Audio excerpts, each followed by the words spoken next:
देखिए, पाकिस्तान के सेना के चीफ फील्ड मार्शल मुनीर ने यूनाइटेड स्टेट्स ऑफ अमेरिका की अपनी एक यात्रा के दौरान एक बेहद गैर जिम्मेदाराना बयान दिया है और जिसमें कि उन्होंने भारत के विरुद्ध न्यूक्लियर वेपन्स के इस्तेमाल की धमकी दी है और उन्होंने अपने बयान में ये कहा है कि यदि पाकिस्तान के ऊपर कोई एग्जिस्टेंशियल थ्रेट आता है तो पाकिस्तान न्यूक्लियर वेपन्स का इस्तेमाल कर सकता है और पाकिस्तान अपने साथ आधे विश्व को ले डूबेगा। तो जाहिर है कि इस तरीके का जो एक बेहद गैर जिम्मेदाराना बयान पाकिस्तान के army chief field marshal Munir ने दिया है, वो इस बात को स्पष्ट रूप से दर्शाता है कि उनकी जो मानसिकता है वो बेहद नकारात्मक है, वो घोर भारत विरोधी हैं और साथ ही साथ पहले भी उन्होंने अपने जो बयान दिए हैं उन बयानों में घृणा और कटुता भारत के जो प्रति स्पष्ट रूप से दिखाई देती है। पहलगाम की आतंकी घटना के पहले भी उन्होंने एक तकरीर दी थी, एक इसी तरीके का बयान दिया था जिसमें कि उन्होंने हिंदू मुस्लिम्स के बीच में किस तरीके की खाई और दरार है और ये कभी पट नहीं सकती, कभी ये एक नहीं हो सकती, इस तरीके की जो नफरत भरी बातें उन्होंने पहलगाम की आतंकी घटना के पहले की थी और उसके बाद उन आतंकियों ने उनकी इसी नफरत वाली जो सोच के आधार पर ही पहलगाम में हिंदू और मुस्लिम कम्युनिटी के लोगों को सेग्रीगेट करके आतंकियों ने हमले को अंजाम दिया था। तो ये जो बयान हैं जो पाकिस्तान की आर्मी के चीफ के हैं, ये निसंदेह गंभीरता के साथ इसके लिया जाएगा और पाकिस्तान को लेकर के भारत पूरी तरीके से हाई अलर्ट में है और इस तरीके की जो पाकिस्तान की लीडरशिप है और जाहिर है कि पाकिस्तान में जो रियल रूलर्स हैं वो पाकिस्तान की सेना ही है और पाकिस्तान की सेना के अध्यक्ष का ये जो बयान है, नापाकी अस्त्रों के इस्तेमाल की जो धमकी है, उसको निसंदेह भारत ने उसका नोट लिया है और पाकिस्तान की ऐसी किसी भी साजिश का जवाब देने के लिए जाहिर है कि भारत समर्थ है, सक्षम है, संकल्पबद्ध है। यदि पाकिस्तान ने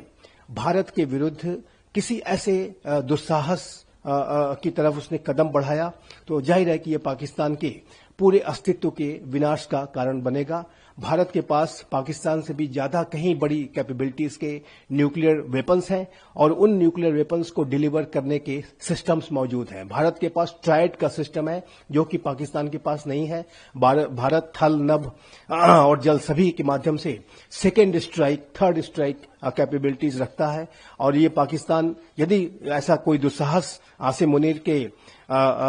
मस्तिष्क में है कि वो ऐसा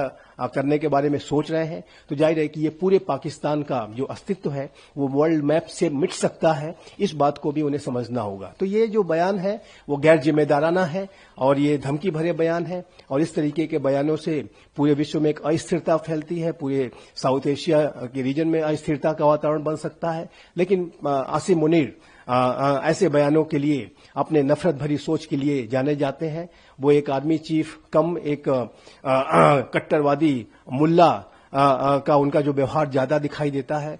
लेकिन भारत पूरी तरह से हाई अलर्ट मोड में है और भारत पाकिस्तान की किसी भी साजिश का मुंहतोड़ जवाब कभी भी दे सकता है और न्यूक्लियर वेपन्स के संदर्भ में तो जैसा कि मैंने कहा कि ये पूरे पाकिस्तान के अस्तित्व को ही वर्ल्ड मैप से मिटा देने वाला होगा यदि पाकिस्तान ने ऐसा कोई दुस्साहस भारत के खिलाफ किया तो। पाकिस्तान ने कहा है कि अगला युद्ध जल्दी हो सकता है, इसके लिए क्या कहना चाहेंगे? देखिए, पाकिस्तान के तरफ से उनके आर्मी चीफ के द्वारा इस तरीके के जो बयान दिए जाते हैं वो एक गीदड़ भभकी मात्र है। पाकिस्तान को भारत ने 4 युद्धों में पराजित किया, 3 एंटी टेरर स्ट्राइक्स पाकिस्तान के विरुद्ध भारत ने सफलतापूर्वक कंडक्ट की। जो रिसेंट जो ऑपरेशन था वो ऑपरेशन सिंदूर था जिसमें कि भारत ने अपने सारे स्ट्रेटेजिक ऑब्जेक्टिव हासिल किए और पाकिस्तान को एक बड़ी शिकस्त दी और जाहिर है कि पाकिस्तान अपनी इस शिकस्त को उसको स्वीकार करने में उसे दिक्कतों का सामना करना पड़ रहा है और अपनी देश की जनता को दिखाने के लिए उनका पाकिस्तान के जो मूल मुद्दे हैं उनसे ध्यान डाइवर्ट करने के लिए इस तरीके की बातें कही जाती हैं। पाकिस्तान के हुक्मरान इस तरीके की बातें करते हैं कि अगला युद्ध जल्द हो सकता है, और ये जाहिर है कि भारत विरोधी एजेंडे का इस्तेमाल पाकिस्तान के मिलिट्री इस्टेब्लिशमेंट या पॉलिटिकल इस्टेब्लिशमेंट के जो लीडर्स हैं वो समय समय पर करते हैं। भारत के विरुद्ध साजिशें रच करके, भारत के विरुद्ध प्रोपेगेंडा करके वो अपनी जनता का ध्यान वहां की गरीबी, भूखमरी, बेरोजगारी और अनेक तरीके की जो पाकिस्तान की दयनीय स्थितियां हैं उससे अपनी जनता का ध्यान डाइवर्ट करने के लिए ये सारी बातें कही जाती हैं।